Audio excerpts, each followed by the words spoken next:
शहर के एक कोने में स्थित एक पुराना विशाल हवेली थी जिसका नाम था शांति निकेतन।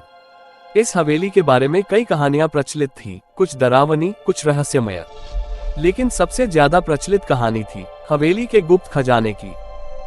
एक दिन 4 दोस्त आर्यन, नील, रीना और माया ने उस हवेली का रहस्य जानने का फैसला किया। वे सभी साहसी थे और किसी भी चुनौती को स्वीकार करने के लिए तैयार रहते थे। वे एक शाम हवेली के अंदर दाखिल हुए। जैसे ही उन्होंने दरवाजा खोला, एक ठंडी हवा का झोंका आया और एक पुरानी घड़ी ने 12 बजने का संकेत दिया। हवेली के अंदर घुप्पा अंधेरा था, लेकिन उन्होंने टॉर्च जलाकर अंदर जाने का निर्णय लिया। हवेली के अंदर घुसते ही उन्होंने देखा कि दीवारों पर कई पुरानी तस्वीरें लगी हुई हैं। हर तस्वीर के नीचे कुछ लिखा हुआ था, लेकिन वो बहुत धुंधला था। अचानक एक तस्वीर के पीछे से एक कागज गिरा।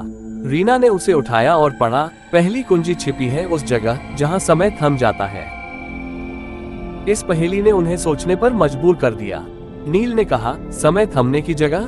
क्या ये घड़ी हो सकती है? उन्होंने उस पुरानी घड़ी को ध्यान से देखा और उसे खोलने की कोशिश की। घड़ी के अंदर एक छोटी सी चाबी छिपी हुई थी। ये पहली कुंजी थी। चाबी के साथ एक और कागज मिला जिस पर लिखा था, दूसरी कुंजी तुम्हें मिलेगी वहां जहां अंधेरा और रोशनी मिलते हैं। अब उनके सामने एक और पहेली थी। माया ने सुझाव दिया, शायद यह उस पुराने लैंप की ओर इशारा कर रहा है जो बाहर के गलियारे में है। वे सभी गलियारे में पहुंचे और लैंप को खोलने की कोशिश की। जैसे ही उन्होंने लैंप को खोला, उन्हें दूसरी चाबी मिली। साथ में एक और कागज था जिस पर लिखा था, अंतिम कुंजी वहां मिलेगी जहां ध्वनि और मौन का मिलन होता है। ये पहेली सबसे कठिन लगी। वे सोचने लगे कि ध्वनि और मौन का मिलन कहां हो सकता है। रीना ने कहा, शायद यह वो पुराना पियानो हो सकता है जो हवेली के मुख्य हॉल में रखा है।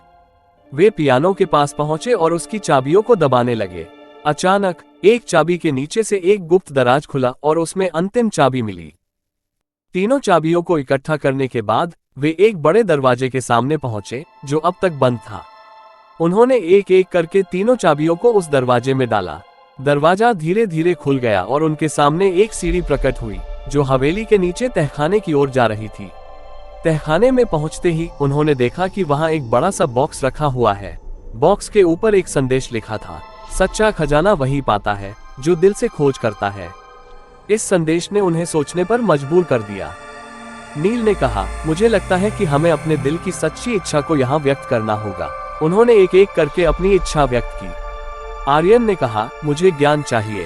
रीना ने कहा, मुझे प्यार चाहिए। नील ने कहा, मुझे साहस चाहिए। और माया ने कहा, मुझे शांति चाहिए। जैसे ही उन्होंने अपनी इच्छाएं व्यक्त की, बॉक्स खुल गया और उसमें 4 छोटे बक्से निकले। हर बक्से में उनकी इच्छा के अनुसार कुछ न कुछ था। आर्यन को एक प्राचीन पुस्तक मिली, रीना को एक सुंदर गुलाब, नील को एक तलवार और माया को एक सफेद कबूतर। चारों दोस्तों ने महसूस किया कि असली खजाना बाहरी चीजों में नहीं, बल्कि उनके अपने दिल की सच्चाई और इच्छाओं में है। उन्होंने अपनी इच्छाओं को समझा और उन्हें अपने जीवन में अपनाया, और इस तरह हवेली के रहस्यमय खजाने की कहानी ने उन्हें जीवन की सच्ची सीख दी। ये कहानी हमें सिखाती है कि सच्ची खुशी और संतोष हमारे अपने दिल में छिपे होते हैं और उन्हें खोजना ही असली खजाना है। दोस्तों, आपको ये कहानी अच्छी लगी ना, तो जल्दी से मेरे कहानियाँ घर परिवार की चैनल को सब्सक्राइब कर दो ना प्लीज। तब तो मैं आपके लिए नई नई दिलचस्प कहानियाँ लेकर आऊंगी। और हाँ, लाइक और शेयर करना ना भूलना। बाय बाय दोस्तों।